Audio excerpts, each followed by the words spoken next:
Having finally stolen the Sword of Power, Skeletor has awakened to immeasurable power beyond his imagination. He and Evil Lyn then round up the heroes, along with a mortally wounded Adam. After years of relentless attacks, he celebrates his victory and taunts it at the others. Skeletor then criticizes the sorceress for giving magic to the others first, instead of using it to restore herself. Cringer sneaks inside the castle where Adam helps spring a surprise attack on Evil Lyn to free the others trapped by her magic.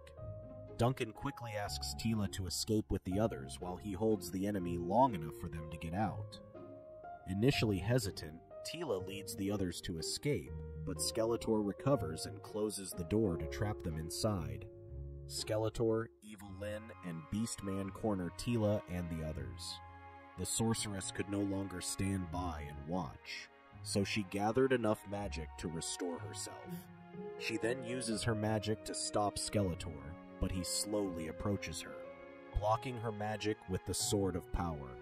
Before he could reach Adam, the sorceress already teleported them to safety. Furious, Skeletor stabs her with the Sword of Power and screams in frustration at losing the chance to kill He-Man again. Duncan rushes to the sorceress and inconsolably weeps as she slips from his hands. Duncan screams, grieving his wife's death, to which Skeletor then orders Beastman to lock Man-at-Arms in the dungeons. Now that the sorceress is dead, Skeletor uses his power to turn Evil Lyn into the new sorceress of Grayskull. He then explains that when he was about to be atomized from the explosion, he quickly cast his soul inside her Mondstaff for safekeeping, slowly biding his time to fully recover by feeding off her energy. He admits to using her and rewards her with powers beyond their wildest imagination. He then orders her to find where the sorceress sent Teela and the others. Teela and the others find themselves back at the palace in Eternos. A panicked Teela wonders what to do when the sorceress's spirit appears before her and puts her hands on Adam's wound. She immediately understood what she meant and focused, to which she surprisingly used magic to heal his wounds. While they rejoice in her newfound magic, heroic warriors Clampchamp and Fisto confront them, assuming they are thieves when they fail to recognize Teela. When they couldn't believe Cringer's words, Adam appeared before them to corroborate what they were saying, much to their shock. Clampchamp then explains that after seeing the ominous skies on Castle Grayskull, the king quickly ordered an evacuation, to which they then escorted the king and queen to a Talon fighter headed for Point Dread, where they are supposed to rendezvous with the others. Suddenly, the sky darkens, and Skeletor's image looms over Eternos, revealing his sinister return. He claims that he now has a use for the rest of Eternia by turning them into his army of dead. He then conjures a purple mist, turning anyone touched with it into a demon that follows his every beck and call. As the fog covers the entire kingdom, Adam and the others are forced to retreat to the castle. When Adam trips, Clampchamp helps him back up, while Fisto opens a path for them with his powerful punch, to which Skeletor's mist has already tainted both. Clampchamp and Fisto suddenly become demons and attack them as soon as they close the castle doors. They try to stop them, but when they refuse to stand down, Andra is forced to blow them up. Adam comforts Teela, claiming their bravery will reward them with a chance at Paternia. Skeletor shows up and claims that he has power over life and death. With their souls in the palm of his hands, Skeletor then damns Clampchamp and Fisto to Subternia instead. Furious, Adam charges at Skeletor, but he is powerless against him. Adam mockingly laughs at him and explains how, despite losing the sword, he always had a connection to Grayskull's power. Surprisingly, he calls forth the power without the sword, turning Adam into savage He-Man, which shocks Skeletor. Skeletor is surprised at how Adam could call forth the power without the sword. Cringer tries to talk to He-Man, but appears to have lost all reasoning, hell-bent on defeating Skeletor. Skeletor then sends his army of dead to subdue him, but He-Man overpowers them despite their overwhelming numbers. He is so surprised when Savage He-Man could overpower him in this form that he sends him flying across the room. Despite all the magic he has unleashed on him, Skeletor struggles to defeat He-Man, who keeps standing back up. Teela and Andra worry that their fighting might destroy the town, as the undead army surrounds them and Skeletor is bent on defeating He-Man. Teela channels her magic to teleport them into the Mystic Mountains. Cringer tries to talk down to him, but it fails, and Savage He-Man then runs deeper into the forest. They later worry when they find a dead Manticore, which appears to have been killed by He-Man. Teela explains that calling the power without the sword has made He-Man lose all reasoning and become bent on destroying his enemies. Despite being turned into that thing, she claims he could still feel Adam inside it, unsure how to bring him back. He-Man then turns on them, but when he is about to hurt Teela, she mistakenly mentions his father, which irks him even more, sending him running in the opposite direction. They chase after him to find a camp nearby, and realize that they are at Point Dread, where the evacuees are supposed to rendezvous with the others. Seeing the royal flag at camp, Teela realizes that King Randor must be nearby, which He-Man hurriedly runs towards. The soldiers were quickly alerted of him approaching their camp and face the threat head-on. They surround and restrain him, subduing a berserk He-Man, whom King Randor recognizes as his son. He quickly orders his men to stand down as he slowly approaches He-Man. He explains how, despite being successful in being a king of the kingdom, he utterly failed in being a father. He admits to being so blind to the truth that he fails to recognize his son, whom they celebrate as their hero. He deeply regrets everything and apologizes, then jumps to embrace him. The warm, fatherly love helped him regain consciousness and return to being himself again. At Castle Grayskull, Evil Lyn reminds the rest of Skeletor's commanders that failure is looked down on. Skeletor returns furious with his struggling encounter with He-Man and wonders how he managed to call upon the power without the sword.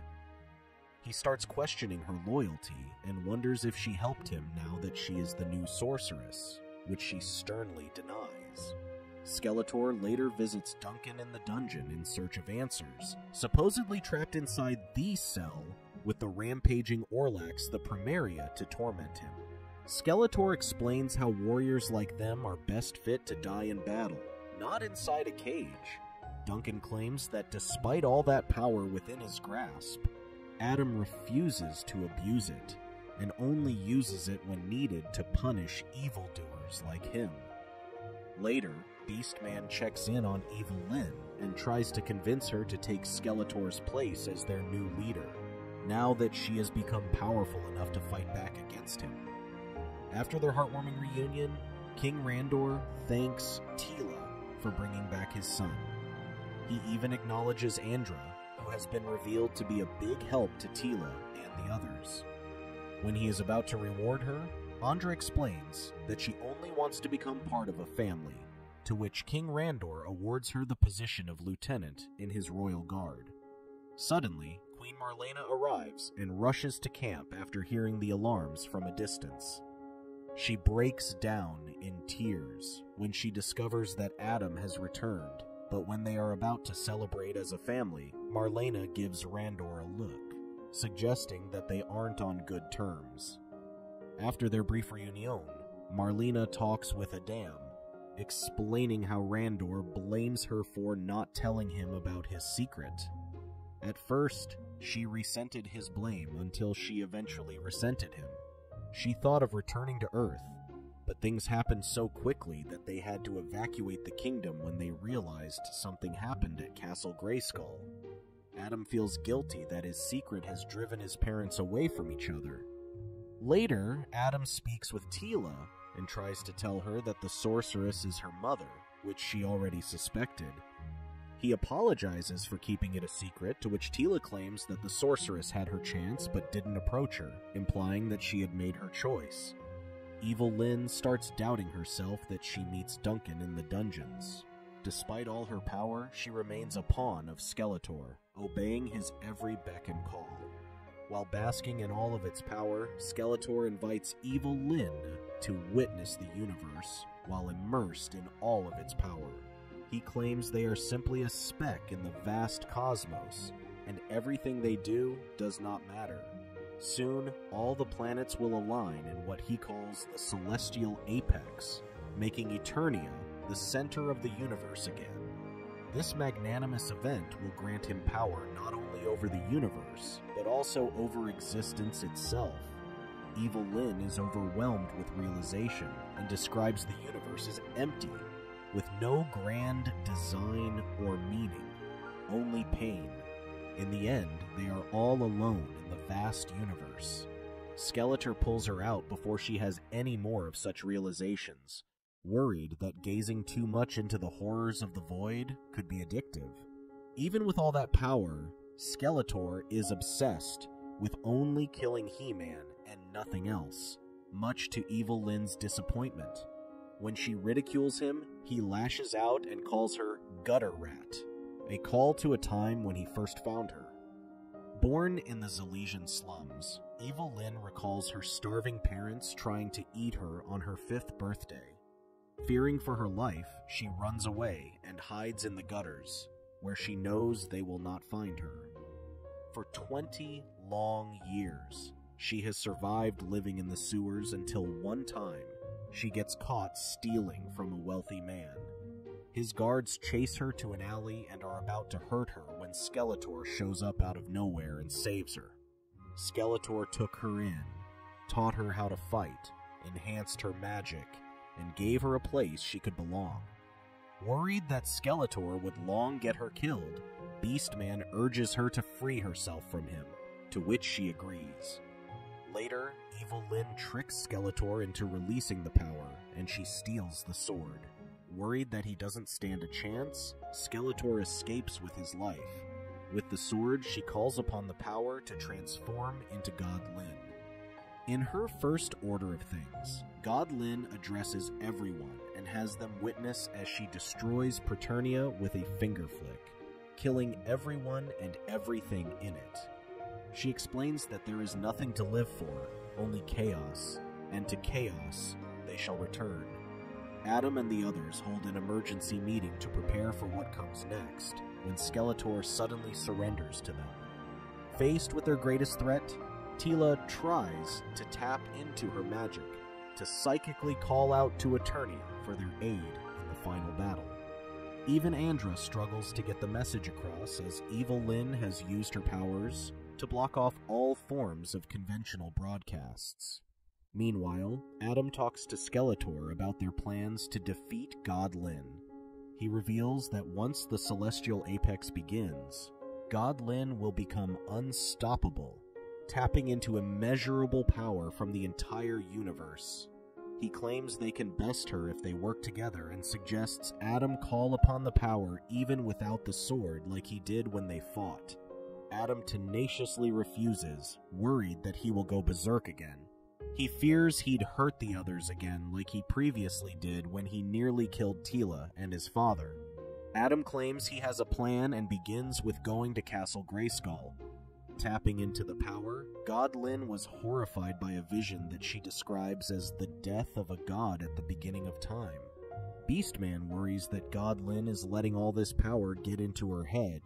When he confronts her about it, she lashes out at him and was about to hurt him when Adam and Skeletor arrive at Castle Grayskull under the pretense of trying to talk things out. When God Lyn refuses to listen to reason, Adam and Skeletor are forced to work together against her. Despite their sudden team-up, they still don't pose a threat against her with all the magic and power she has at her disposal.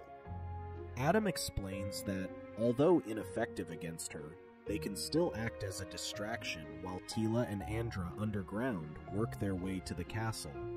Skeletor uses his magic, while Adam uses his ingenuity to keep up with God Lyn. Beastman proves his loyalty to her by becoming Battle Dog and joining the fight. God Lyn stops all this charade and pulls Skeletor to him, revealing her plan of finally ending him. when she fears that simply killing him would not put an end to things. She reveals her master plan of destroying everything in the universe, starting with Eternia. Meanwhile, Teela and Andra sneak underground through the tunnels when Spikor suddenly attacks them. While Andra distracts Spikor, Teela goes around to knock him out. When Webstor tries to chase after Teela, Andra cuts off his rope, and he falls into the water.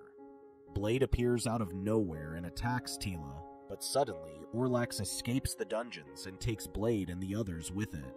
They were surprised to see Duncan, who turns out to be the one who used Orlax to escape the dungeons. Their reunion is cut short when Pig-Boy and Goatman shows up. Duncan claims that he did receive Teela's call to arms and believes that others would also have heard her message and on their way to the battlefield. While Duncan and Andra lured Pig-Boy and Goatman, Teela headed for the castle's inner sanctum. Teela finds herself inside the sorceress's room, where a vision of the former sorceress greets her. The sorceress tells her that to complete her transformation, she needed to willingly give up her life and let go of those who lived in that life. She explains that a sorceress must forego all mortal attachments in service of Zoar. She tries to explain how she was torn to give her up, but she had to follow her calling. Stepping into the waters is to accept the fate that she would be tethered to this place for all eternity and unable to leave the castle grounds in human form. To do that, she would have to be strong enough to let go of her material life and connections. Outside, Randor and Marlena lead the others to the battlefield, with him on the ground and her in the sky. As they reconciled, they were surprised to find allies joining their battle, to which they heard Teela's call to arms. With all of Eternia intent on stopping her, Godlin then summons Scareglow and the shadow creatures from Subternia to fight for her. Teela finally accepts her fate and submerges into the water. In the middle of the transformation, Teela breaks free, unable to let go of the only life she ever knew. Sorceress tries to convince her otherwise, but Teela insists she will do it her way. She explains that the people she fights for give her strength more than the power of Grayskull, and claims she doesn't need to let go of any of it. Meanwhile, Godlin finally breaks through Skeletor's barrier and pulls Adam to her side, intent on finally achieving what he couldn't kill He-Man once and for all. Suddenly, a scarf appears on the battlefield, revealing that Orko has returned, inadvertently resurrected by Godlin. Orko knocks Godlin down long enough for Adam to recover the Sword of Power and transform into He-Man. He-Man also grants Skeletor the same power and transforms Cringer into Battlecat. He explains that he would like for Skeletor to know what it feels like to have the power to save the universe. Orko returns outside and confronts Scareglow, who is about to attack King Randor. He then uses his magic to trap Scareglow in a bubble. Seeing Randor on the battlefield surrounded by the enemy, Duncan quickly rushes to his side to defend him while surrendering his weapon to Andra to do whatever she wants with it. Andra shows off her mad skills on the battlefield, which impresses both Randor and Duncan. Battlecat lures Battledog outside, to which Cringer kicks him off the bridge and falls on the castle's deep moat. With the Celestial Apex finally happening, Godlin taps into all that power and unleashes it onto the battlefield, but is surprised by Teela's sudden reappearance, who is revealed to have transformed into the new Sorceress. Godlin flies outside, assuming that Teela couldn't leave the castle. Teela chases after her, which surprises her, and the two fight it out with all they have. They appear to be of equal strength, tapping into the same power. Teela tries to talk to her to stand down, but she refuses, claiming that everything they do doesn't matter in the grand scheme of things. She then goes on to tell Teela about the vision she saw, but Teela explains that what she saw was only half of the entire vision. She admits that the universe has chaos and death, but has all the other things to live for. Seeing it for herself, Godlin realizes that the entire universe is magic. Skeletor has so little faith in Teela that he turns on He-Man, intent on killing him before God Lin destroys the universe. Ram Man interrupts their fight, who appears to have been sent by the Queen to help her son. He-Man quickly heads into the battlefield to help the others and creates a path for them to retreat. While everyone rejoices in He-Man's return, Skeletor faces him on the battlefield and attacks him with massive magic. He-Man withstands it and confronts him. He claims that this is not about them, to which He-Man defeats and tosses him in the far distance. Teela returns with Evil Lyn, and with He-Man's help, they close the rift, returning Subternia's forces to the underworld. When Orko fades away, Evil Lyn holds onto him, refusing to let him return to Subternia. Once everything has settled down, everyone returns to Eternos, where Andra is officially appointed as the new Man-at-Arms. Adam shares a moment with Teela, who has become Castle Grayskull's new sorceress. Now that the sorceress can leave the castle, Adam wonders if she will still need his help, but Teela claims she will still need his champion, and together will defend Grayskull's secrets. Evil Lyn returns to Trolla to reflect on her previous actions, together with Orko, while Skeletor returns to Snake Mountain, furious at his defeat yet again in the hands of He-Man.